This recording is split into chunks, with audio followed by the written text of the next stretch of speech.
ماشاءاللہ یہ 4 بچے حافظ قرآن ہوئے ہیں اور حضرت کے دست شفقت سے ان بچوں کی دستار بندی کی جا رہی ہے۔ یہ بچوں کی مدرسے کی طرف سے جاری کی جانے والی سند ہے۔ محمد صاحب، عزیزم محمد صاحب،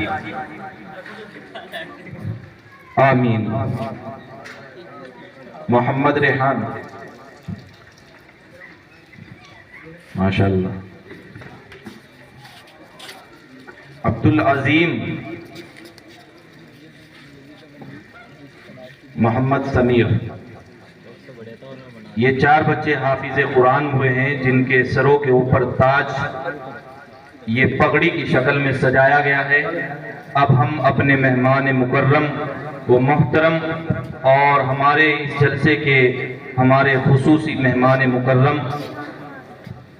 جو دارالعلوم دیوبند کے استاد حدیث ہیں، جناب حضرت مولانا مفتی محمد سلمان صاحب دامت برکاتہم العالیہ سے گزارش کروں گا کہ حضرت اپنی قیمتی نصیحتوں سے ہم سامعین کو محظوظ فرمائیں۔